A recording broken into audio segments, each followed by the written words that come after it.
Hello students, a very good morning to all of you and I hope all of you are fine at your home. So students, just because your UTs are going on, so in this video we also do the revision.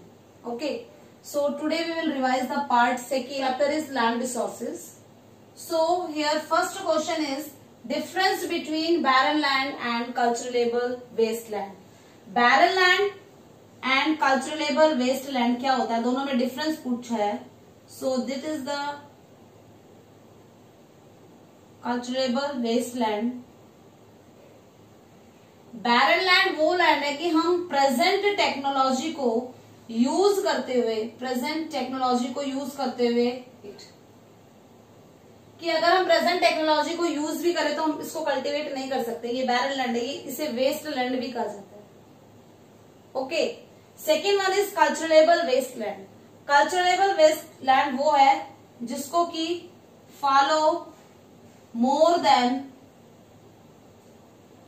5 years, 5 साल से जो खाली पड़ी है जिस पर कोई भी प्रोडक्शन नहीं करा गया है, that is the cultivable waste land.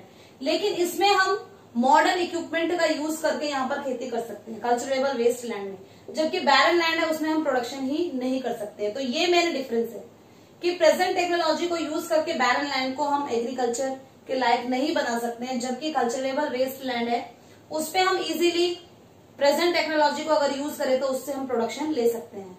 तो this is the main difference between them. Next question is net sown area and gross cropped area. दोनों में डिफरेंस बताना है. तो ये भी जब आपको चैप्टर पढ़ाया गया था, जब 2-3 बार बताया भी गया था. So net sown area and gross cropped area. Net sown area वो एरिया है जिसपे हम एग्रीकल्चर करते हैं. ओके, यानी कि टोटल नंबर ऑफ फार्म्स, जितने भी खेत हैं उनको हमने नेट सॉन एरिया बोल दिया जिस पर हम खेती कर रहे हैं.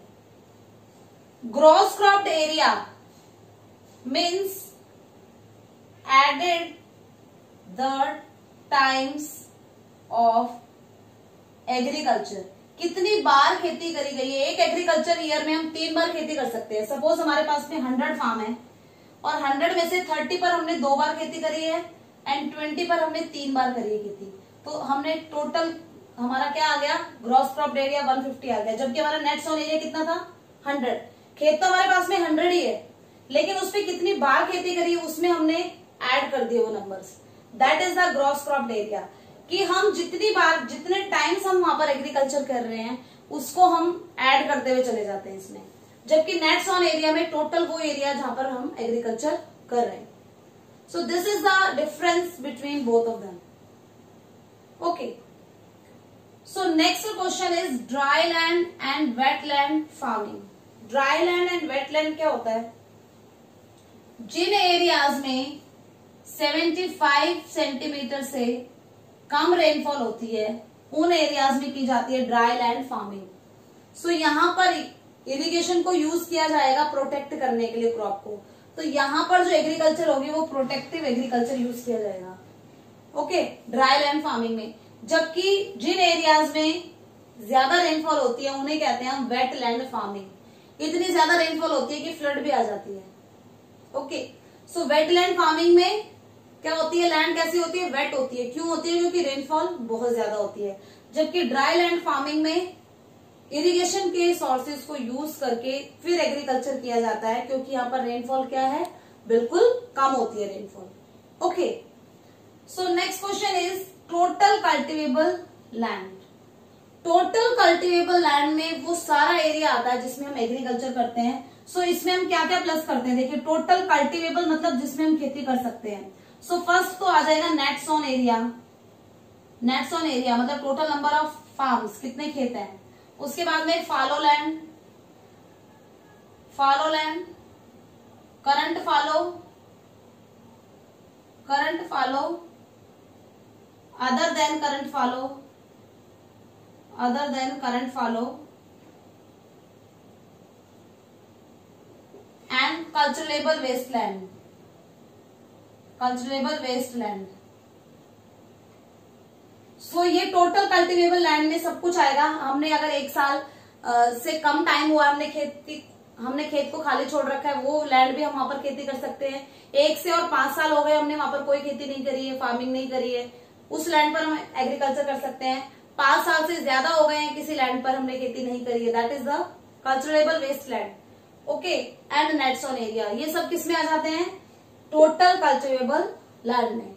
ओके, कुछ प्रोडक्शन को बढ़ाने के लिए, एग्रीकल्चर प्रोडक्शन को बढ़ाने के लिए गवर्नमेंट ने कुछ प्रोग्राम स्टार्ट करे थे, जिसमें था एक first intensive agriculture development programme, intensive agriculture development programme, and second programme था intensive agriculture area programme. Okay, so ये 2 प्रोग्राम थे जो एग्रीकल्चर के प्रोडक्शन को बढ़ाने के लिए चलाए गए थे। नेक्स्ट एक टर्म आता है ग्रीन रेवोल्यूशन। ग्रीन रेवोल्यूशन जिसे हरित क्रांति भी कहा जाता है। एग्रीकल्चर प्रोडक्शन को बढ़ाने के लिए, फार्मर्स को मोटिवेट करने के लिए उन्हें हाईली सब्सिडीज दी गई थी इंडियन गवर्नमेंट ने। 1960s से 1970s के बीच में व्हीट एंड राइस का प्रोडक्शन बढ़ाने के लिए फार्मर्स को, कहां के थे ये फार्मर? 3 स्टेट को इन्होंने इंक्लूड करा था, हरियाणा, पंजाब एंड वेस्टर्न उत्तर प्रदेश।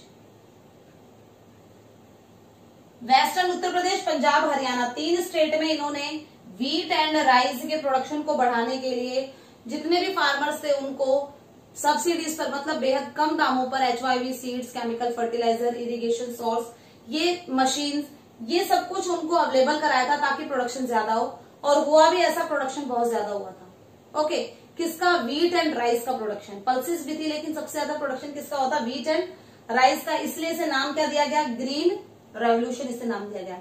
अब ये जो व्हीट एंड राइस की जो हाई यील्ड वेराइटी सीड थे, ये कहां से मंगवाए गए थे? सो व्हीट के जो हाई HYV सीड थे वो मैक्सिको से मंगवाए गए थे, जबकि राइस के HYV सीड थे वो फिलीपींस से मंगवाए गए थे। सो मैक्सिको एंड फिलीपींस से मंगवाए गए थे HYV सीड्स। सो इस चैप्टर में 5 मार्क्स का क्वेश्चन भी बनता है। Means is related to the problem face by the Indian farming system. Indian farming system में किस टाइप की प्रॉब्लम्स फेस की जा रही है उसके बारे में एक 5 मार्क्स का क्वेश्चन है। सो इसमें ये पॉइंट्स है, ये हमें एक्सप्लेन करने होंगे। So first one is irregular monsoon. India की 70% फार्मर्स है वो मॉनसून पर डिपेंड है इरिगेशन के लिए। ओके, इरिगेशन के लिए बहुत सारे फार्मर्स है वो मॉनसून पर डिपेंड है, जबकि जो मॉनसून है वो इरेगुलर एंड अनसर्टेन है। मीन्स टाइम पे बारिश नहीं होती है, जब किसानों को जरूरत है रेनफॉल की उस टाइम पर रेनफॉल नहीं होती है, जिसकी वजह से क्रॉप फेलियर होता है बहुत बार।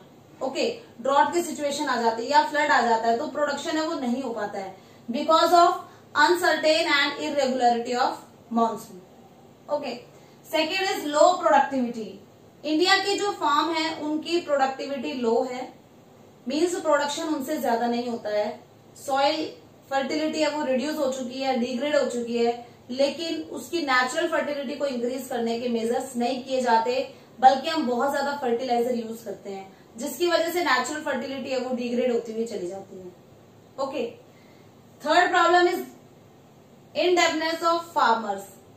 इंडिया में बहुत सारे फार्मर्स हैं वो small farmers and marginal farmers हैं, जिनके पास में इतना कैपिटल नहीं होता है कि वो प्रोडक्शन स्टार्ट कर सके अपनी सेविंग से, इसलिए उनको प्रोडक्शन करने के लिए लोन लेना पड़ता है मनी लेंडर से या ट्रेडर से, जो लोन वो चुकाएंगे आफ्टर प्रोडक्शन। लेकिन due to some reason crop failure हो जाए, फ्लड आ जाए, ड्रॉट आ जाए या पेस्ट लग जाए आपकी फसलों में एंड प्रोडक्शन ना हो, उसके बाद में farmers they will unable to pay the loans, वो पे नहीं कर पाते हैं लोन्स को, एंड नेक्स्ट एग्रीकल्चर ईयर में फिर वो एक फ्रेश लोन लेने के लिए तैयार हो जाते हैं। इस तरह से एक डेट ट्रैप में वो फंसते हुए चले जाते हैं एंड उन पर जो लोन है वो बढ़ता ही चला जाता है। Okay, next is lack of land reforms. जो लैंड रिफॉर्म्स करे गए थे आफ्टर इंडिपेंडेंस उनको इम्प्लीमेंट नहीं करा गया। मीन्स फार्म्स हैं वो रेगुलर नहीं है, उनके साइज है, कहीं पर छोटे फार्म है, कहीं पर बड़े फार्म है, तो उसकी वजह से प्रोडक्शन पर फर्क पड़ता है। मीन्स लैंड रिफॉर्म होने चाहिए, एक मेजरमेंट होना चाहिए लैंड का प्रॉपर, लेकिन ऐसा नहीं है। लैंड बहुत ही इरेगुलरिटी के साथ में लैंड जो फार्म्स हैं, फार्म के साइज बहुत ज्यादा इरेगुलर है, एक पैटर्न में नहीं है, जिसकी वजह से प्रोडक्शन पर बहुत ज्यादा फर्क पड़ता है। सो इंडियन गवर्नमेंट ने आफ्टर इंडिपेंडेंस बहुत सारे लैंड रिफॉर्म्स प्रोग्राम इम्प्लीमेंट करे थे, लेकिन उनको फॉलो नहीं किया गया। Next, small farm size. Farms है उनका साइज स्मॉल है, क्योंकि हमारे इंडिया में ऐसा है, जस्ट बिकॉज जैसे फादर है, अगर वो उनके पास में 2 खेत है और उनके 2 ही सन है, तो उन्होंने डिस्ट्रीब्यूट कर दिया सन को, तो दोनों के पास में एक एक फार्म हो जाएगा। लेकिन अगर फर्दर वो अगर आगे अपने बच्चों को उसको डिवाइड करते हैं, तो फार्म है उसको हाफ करना पड़ेगा। तो इस तरह से जो फार्म का साइज है वो स्मॉल होता हुआ जा रहा है। Next, disguise unemployment. Means agriculture sector में हमें एक डिस्गाइज अनएम्प्लॉयमेंट देखने को मिलती है कि आपके पास में फार्म तो कम है, लेकिन उसमें काम करने वाले मेंबर वो ज्यादा है। सपोज एक खेत में 5 लोगों की जरूरत है, लेकिन फैमिली में 8 मेंबर्स हैं, तो 8 मेंबर्स हैं वो वर्क कर रहे हैं फार्म पर, लेकिन प्रोडक्शन उतना ही है जितना होता है। So this is called the disguise unemployment. Here are some problems faced by the Indian farmers. Okay, next question is cropping pattern in India. India में क्रॉपिंग पैटर्न क्या है, क्रॉपिंग सीजन क्या है? तो क्रॉपिंग सीजन को हम 3 parts में divide करते हैं। So cropping season in India, these are of 3 types. First one is Rabi, second one is Kharif, and third one is Zaid. तो 3 क्रॉपिंग सीजन है। सो रबी क्रॉप में वो फसलें आती हैं जो कब किया जाता है, विंटर स्टार्ट होने से पहले। अक्टूबर एंड नवंबर में इसकी सोविंग की जाती है, जबकि मार्च एंड अप्रैल में इसको हार्वेस्ट किया जाता है। ठीक है, डिपेंड करता है कौन सा एरिया है, उस पर डिपेंड करता है, 15 डेज या 1 मंथ का इसमें डिफरेंस हो सकता है। सो रबी में कौन सी क्रॉप आती है? व्हीट, मस्टर्ड, ग्राम, ये क्या है? ये रबी क्रॉप है। ओके, kharif crop onset of monsoon. Onset of monsoon जब आता है तब इसका प्रोडक्शन किया जाता है।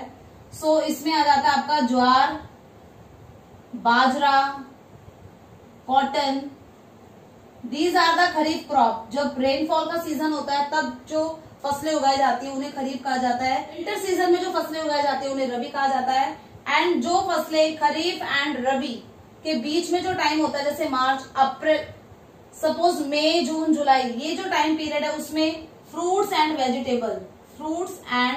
वेजिटेबल का प्रोडक्शन किया जाता है, जिन्हें हम जायद क्रॉप कहते हैं। एग्रीकल्चर ईयर में हम एक ही सेम पीस ऑफ लैंड पर 3 बार खेती कर सकते हैं, जिन्हें हम रबी, खरीफ एंड जायद कहते हैं। तो ये क्या है? Cropping season of India.